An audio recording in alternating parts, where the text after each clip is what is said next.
So, J. Ruud, what lovable book are we talking about today? Well, Stacey Margaret Jones, I'll give you a hint. Stream of consciousness. The Sotweed Factor? Why no?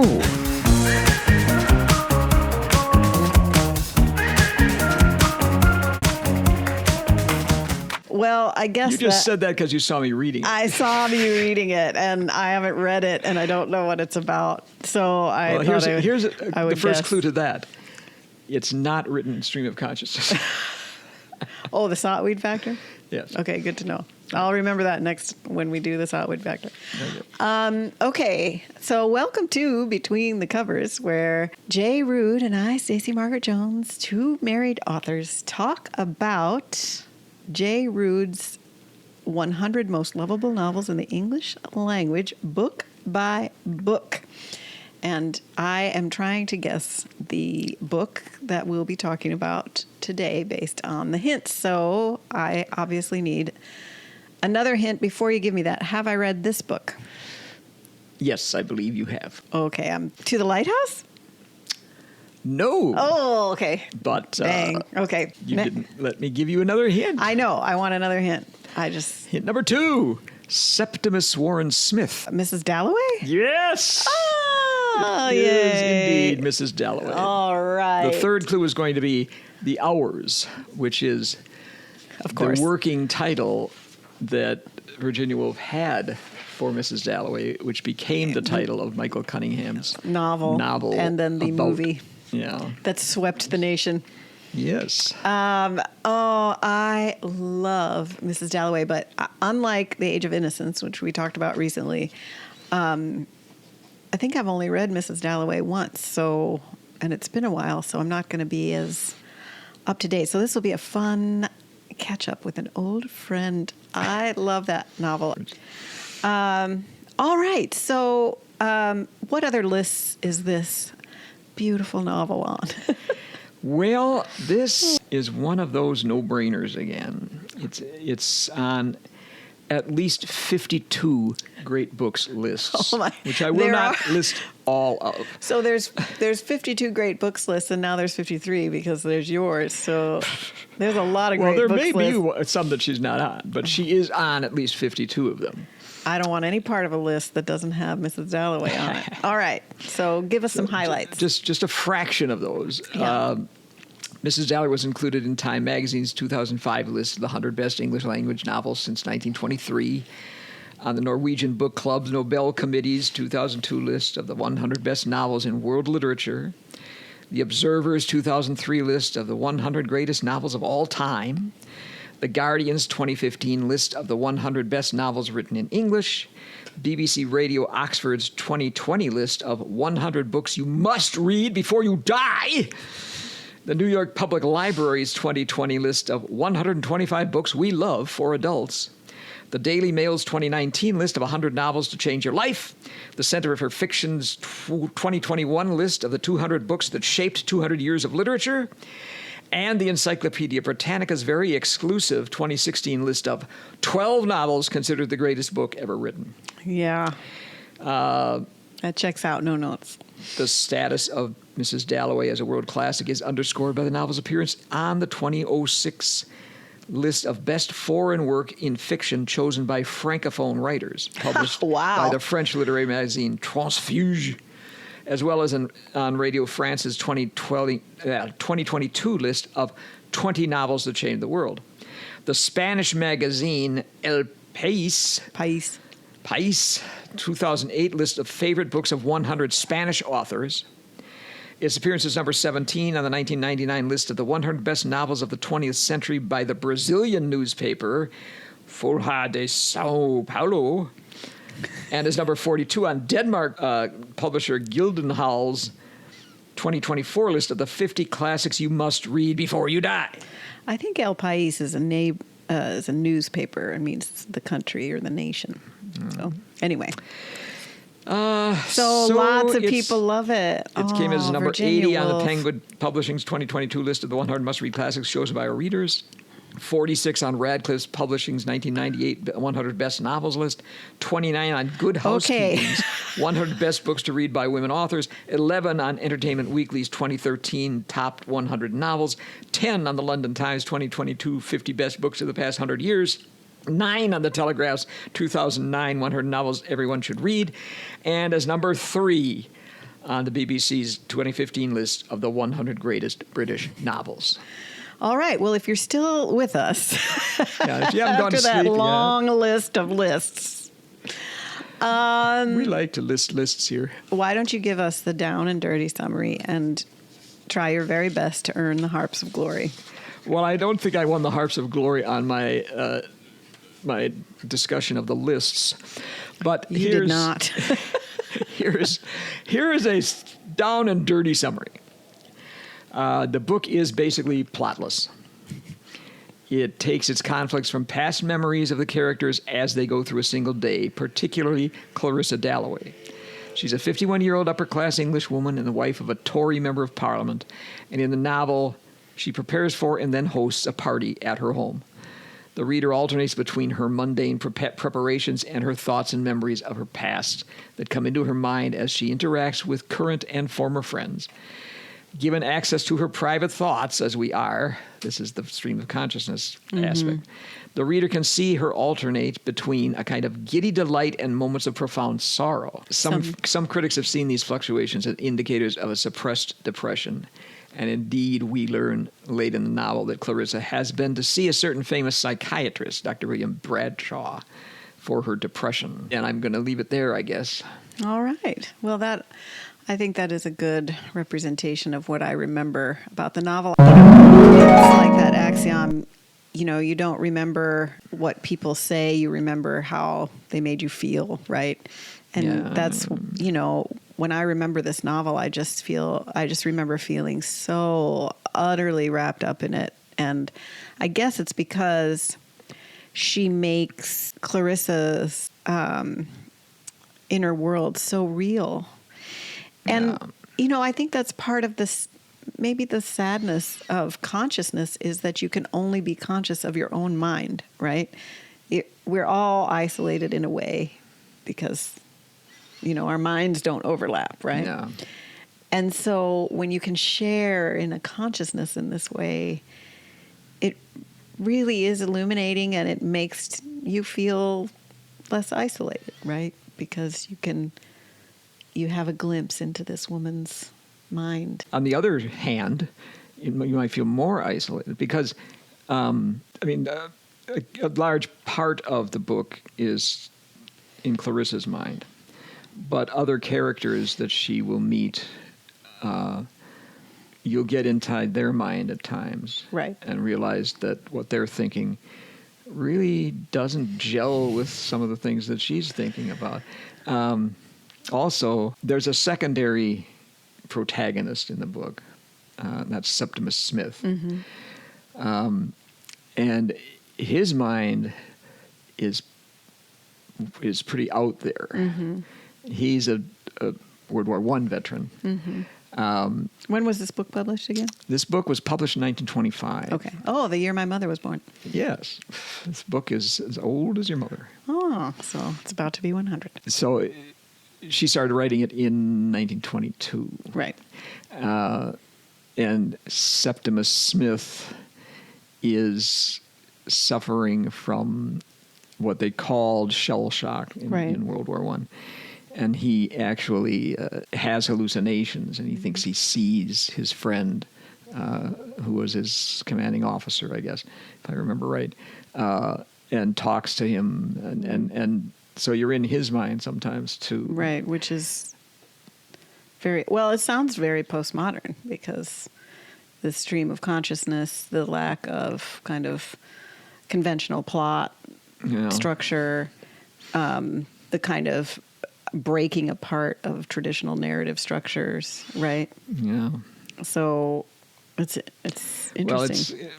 Well, it's a modernist Those are also novel. characteristic of Right, modernism. sorry. It's a modernist novel. It's interesting to realize that when Virginia Woolf started writing this book, Ulysses had just come out, and Ulysses is watershed of modernism. Well, and she would have read that. Oh, absolutely. In fact, unlike me, she would have read that. In fact, there are a lot of people who will compare Mrs. Dalloway and Ulysses, knowing that they were written around the same time that she had read Ulysses. Ulysses is about two characters, Bloom and Stephen Dedalus, walking around Dublin in a single day, and gets inside their minds. Right.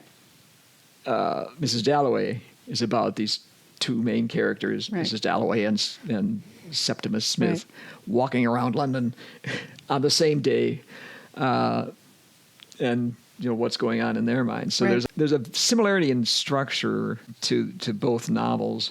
I think it's interesting because his novel came out and then she wrote this, or she was writing this when his novel came out. Do we know? I'm not sure. I think she had probably started it before she read his novel. But she said something like, the structure of the book just came to me unconsciously. Well, it's possible it did. It's possible. Yeah. She may not have said, I'm going to write my version of Ulysses. She may have just said, what structure does this novel need in order for me to have the effect in the reader I want? Yeah. And having read Ulysses, her mind may have been opened up more to possibilities of structure. Exactly. So her opinion of Ulysses is very interesting. Does she share your opinion of Ulysses? No. Maybe. She says she wrote about Ulysses in her essay called Modern Fiction, which was published the same year as Mrs. Dalloway. She wrote of Ulysses that, on first reading at any rate, it is difficult not to acclaim a masterpiece. But then in her private writings... We love a writer's diary. She talks about having difficulties with it. And she writes, genius it has, I think, but of the inferior water. The book is diffuse, it is brackish, it is pretentious. A first-rate writer, respects writing too much to be tricky, startling, doing stunts. I'm reminded all the time of some callow-bored schoolboy, so self-conscious and egotistical that he loses his head, becomes extravagant-mannered, uproarious, ill at ease.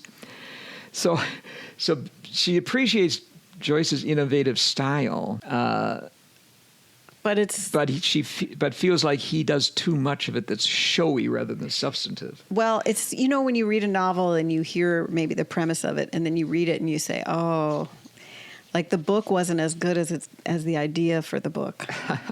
Maybe she's kind of saying that, right?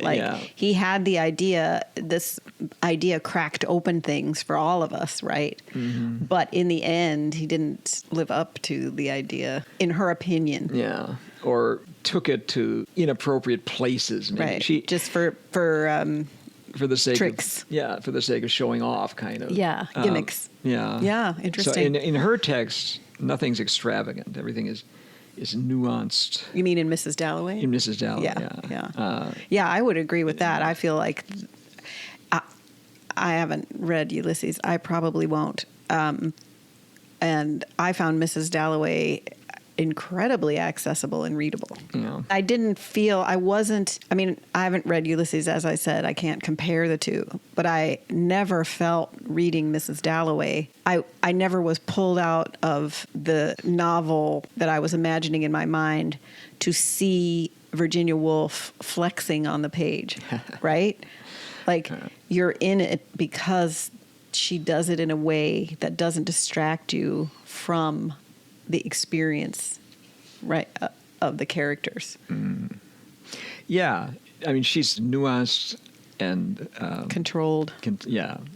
And she makes what's going on in their minds psychologically realistic, and that's the real achievement of the book, I think. Well, and I think that's one of the reasons that as a woman, I felt like it wasn't. I felt like it broke down barriers that isolate people, because she took this woman's life, the life of this woman's mind, in one single day, and included the quotidian and minutia with the profundity of her life, right? In the same narrative. Yeah.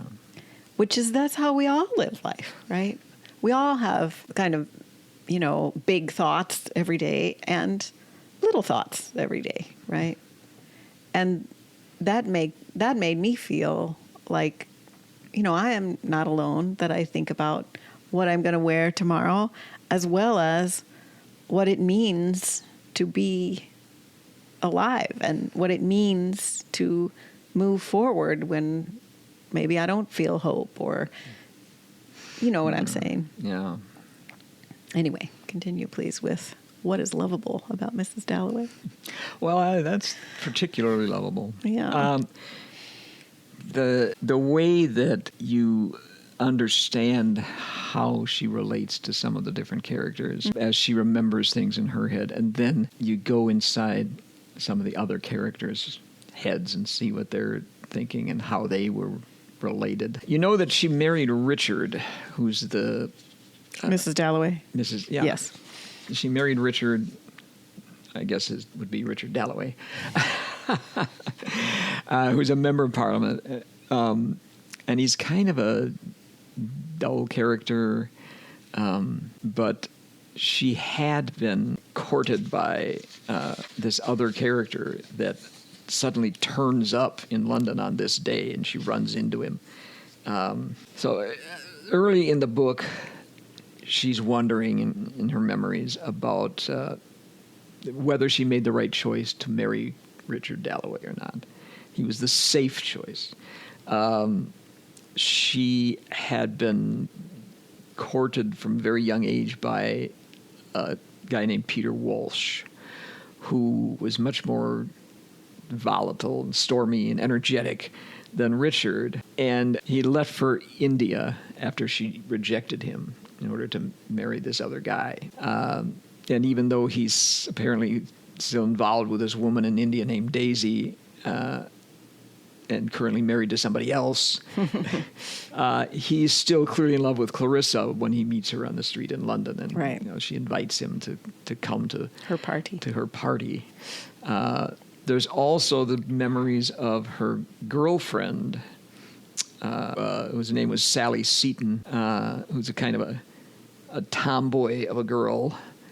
And her, Clarissa, had once shared an unforgettable kiss. Mm-hmm. And there's this passage as she's thinking, "Then came the most exquisite moment of her whole life, passing a stone urn with flowers in it. Sally stopped, picked a flower, kissed her on the lips. The whole world might have turned upside down. The others disappeared. There she was, alone with Sally," who also pops up on this day and comes to her party. Right. So there are these memories that she has of others that she loved more than this Richard, but he was a safe choice, and that's who she ended up marrying. But it's certainly an aspect of her depression that she maybe feels like she made the wrong choice, and you can't go back. Well, and it's interesting because I think that's something we've talked about.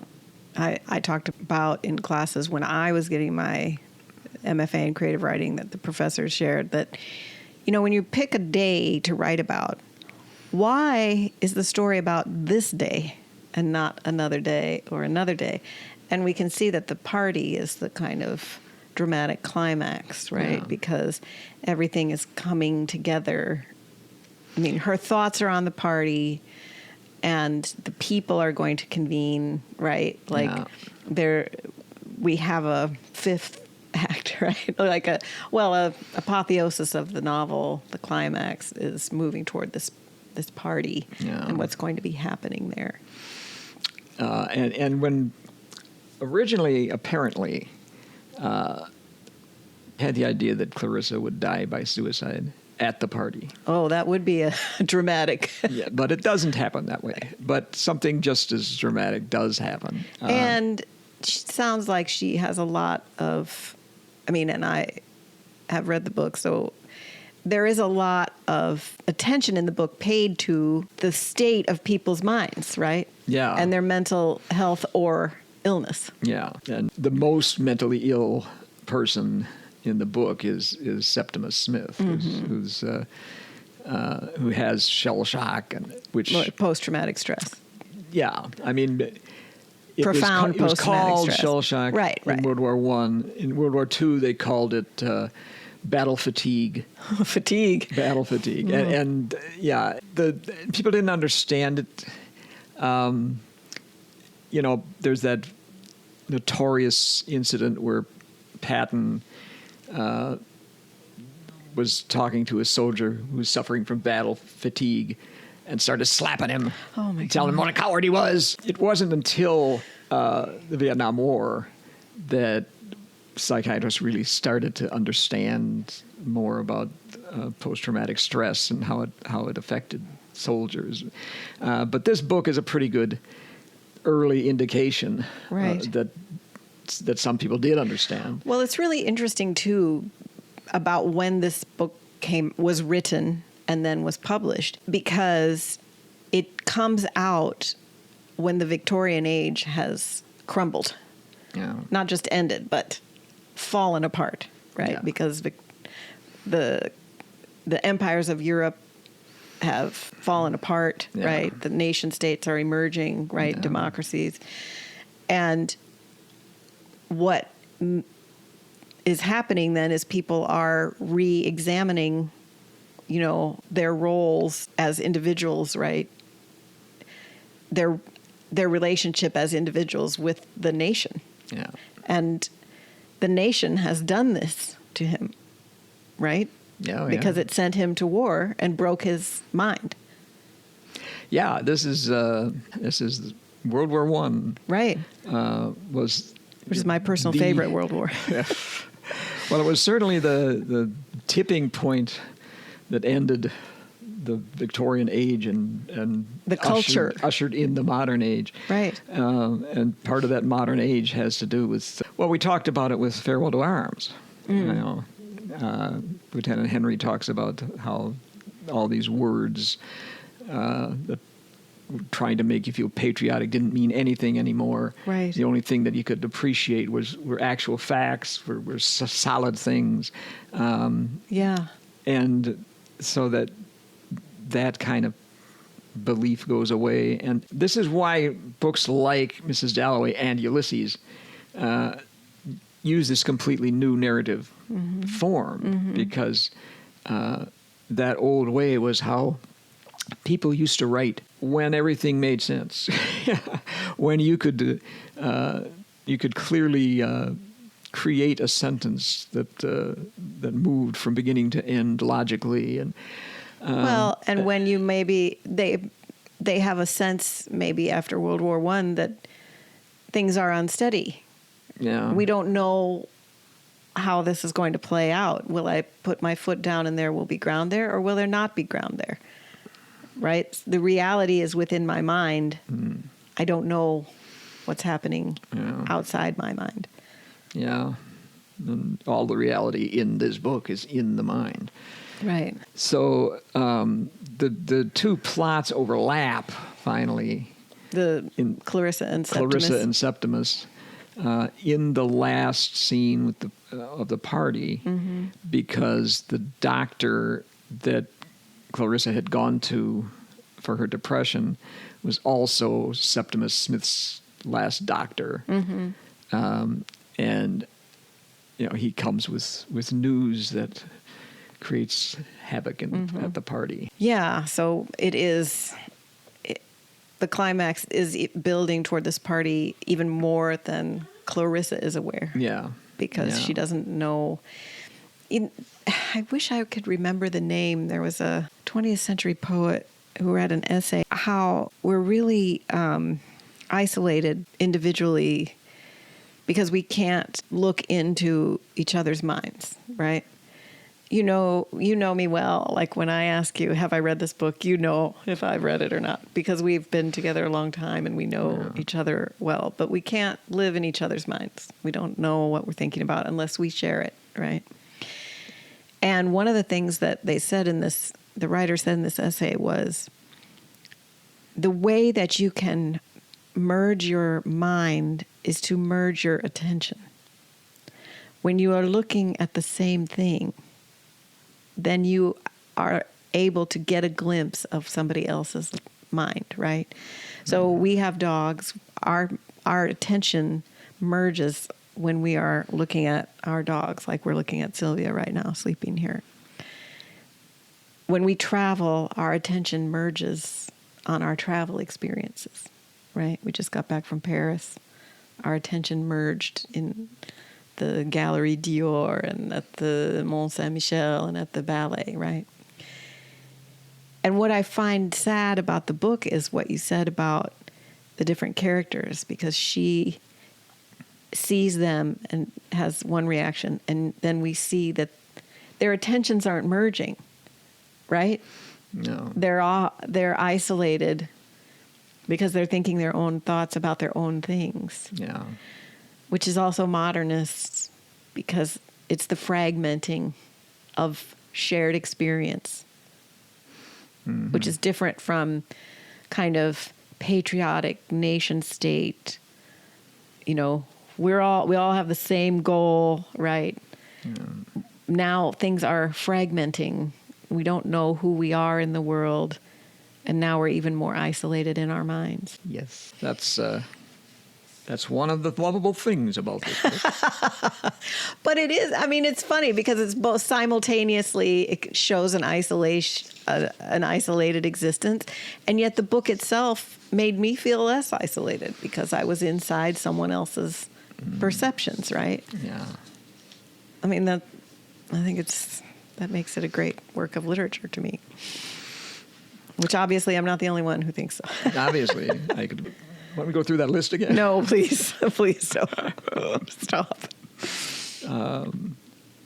Yeah, and your experience of the world is it's mediated through your senses and Yes. and your mind. And Yes. so your experience of the world is what's in your mind. And so every other person's experience of the world is different from yours because it's in their mind. And Right.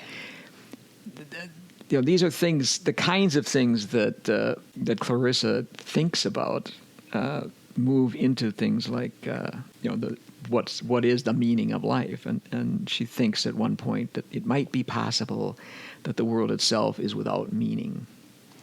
And she goes on and says, "Did it matter then?" She asked herself, walking towards Bond Street. Did it matter that she must inevitably cease completely? All this must go on without her. Did she resent it? Or did it not become consoling to believe that death ended absolutely?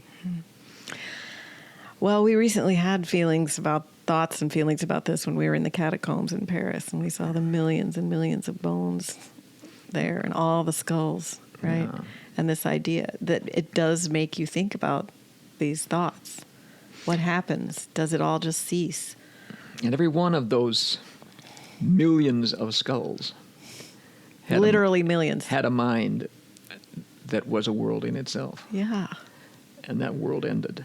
Yeah. So a lot of It's profound. a lot of stuff going on. And it also, I responded to it as a feminist novel because one might see Clarissa, who is a kind of posh British woman, buying flowers for her party, and be dismissive of her because of the body that her mind inhabits, right? Yeah. But her thoughts are not all, vacuous and, No, there's a lot going party, on. party, party. It's not that at all. It's interesting that the novels, one of the things the novel's about is the inescapable nature of time. And that's underscored by the constant remembrance of the past, Right. as well as things like her anticipation of the future and what's it like. And there's no answer to these things in the novel, but we are told that Clarissa is known in London society as the perfect hostess. And because she is always giving parties to cover the silence. I forgot that. That's chilling. Because the silence is what we cannot stand. Yeah. And what we cannot avoid in the end. Right. Because that's the ceasing of existence. Wow. Well, also you could say that parties allow shared attention. Communing, right? Yeah. Building community. And the coming together in community to stop the silence. Yeah. It's just such a wonderful book. Yes. All right. Well, why might people not like this? Why might fools not like this? Well, like I said, it's virtually plotless. I didn't feel like that when I read it, though. I always wanted to know what was next, but I see what you're saying. I mean, the plot is, I'm going to give a party. Okay, here's a party, and here's some people who came to it. But it's all of the remembrances and all of the anticipations and all of these losses of the past that you can't go back to, Right. that give it a forward motion and a thematic development, an arc, even though it doesn't have much of an arc of action. But we are hurtling forward in the only way we can, given what drags us down as well as what propels us, right? And that's the same way for her and for Septimus. They're prisoners of time hurtling forward in the way that only they can, and the only way they can. Yeah, Septimus is not really hurtling forward. He's stuck in the past and can't get out of it. Yeah. Well, how long is the book? Do you remember? It's not very long. No, it isn't. It's So if you hate it, it'll be over fast. That's right. I mean, it's not Ulysses. It's not 900 pages. It's maybe 300 at the most. So worth it. It's wonderful.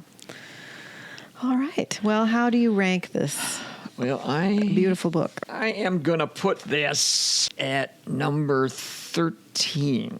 Oh, okay. So it's Not quite cracking the top 10, but it's right. I'm putting it right after The Great Gatsby okay. and right ahead of Song of Solomon. Oh, interesting. I mean, I can see it traveling with Gatsby. Those are definitely novels of time and place and class. Yeah. Which we didn't talk too much about class, but that's definitely a key aspect of Mrs. Dalloway. All right. Well done. That was a wonderful visit to a beloved book. So that means it must be time for Chaos Reader. It is. And I talked last time about the reading desert I've been in for various reasons I don't want to revisit. But I promise next time I will have a new book for Chaos Reader. But this time... Well, I know that you were looking at your own novel, Mr. Catherine, this week because we're going to be appearing at an author's fair. Yes. At Bean's Books in Pickles Gap, Arkansas, outside of Conway. That's right. On April 12th. April 12th. Which may be over in the space-time continuum. Yeah, depending on when we air this. We had such a good time there, and we were so glad to see you there. That's right. That's right. Thanks for coming out. Yes, I did have it out. And you were doing a summary yes. in preparation for that event. Yeah. So you might want to tell us what there is lovable about your book. Well, I recently saw a TikTok creator when she was trying to get into comedy, and her comedy writer coach told her, she said her routine was just kind of dead because she was making the jokes she thought she should be making, right?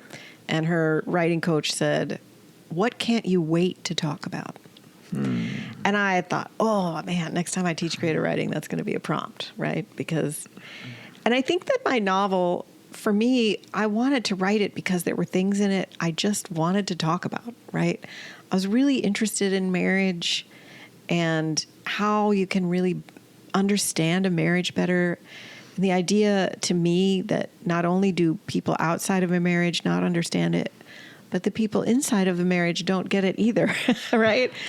They're, I guess, related to what we've been talking about with Mrs. Dalloway, which is that you're just really constrained to your own, by your skull, to your own mind, right? Yeah. And so this was before I ever listened to true crime or anything like that.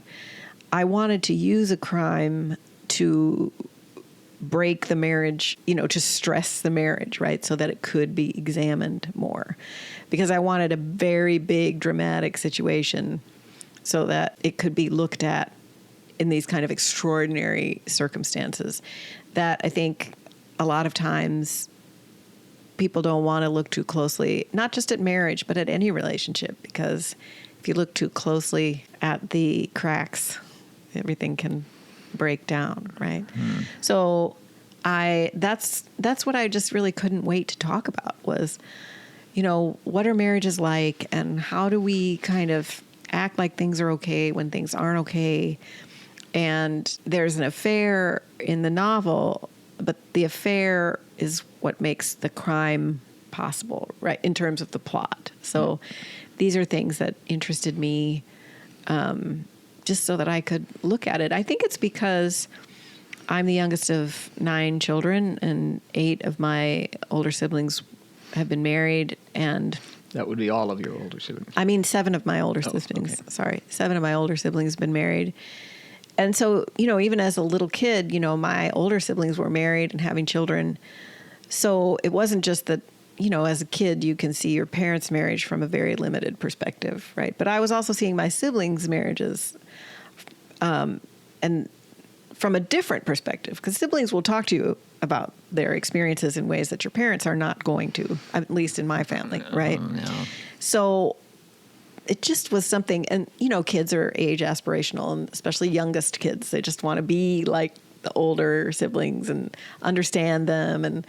And I moved through my teenage years into my 20s from a place of kind of looking at the marriages of the adults around me, not just my siblings, but also, my friends' parents or my friends' older siblings, looking at their marriages in a way that was just like, oh, it's perfect, to growing older and understanding there's no such thing, right? And what do they see as something they can accommodate, and what do they see as something they're going to leave the marriage for, over? And everybody's different. Everybody's got different lines in the sand and different breaking points, and they also have different reasons for staying, right? And I think that's true with Mrs. Dalloway as well, right? She made a choice.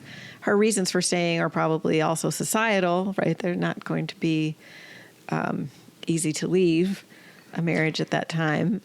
It was done, though. I mean, it could be done. But I guess that's what ever since I saw that TikTok about, what can't you wait to talk about, I've been thinking about that, and I realized that my book was really just, I couldn't wait to talk about marriage, right?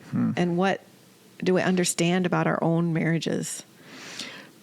So what inspired you? Was it your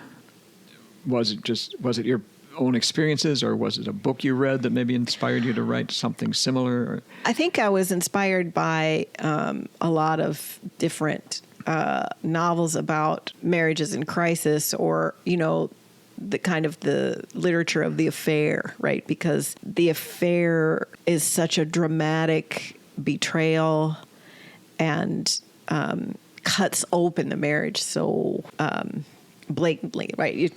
It's something most people don't just get up and move on from, right? They don't just say, well, I can deal with that. I mean, some do, right? But most people would stop and have to assess, right? Yeah. And so I always responded a lot to those novels because I'd been a, close observer of other people's marriages all my life. Even as a little kid, my siblings were already married, so I was always looking at them.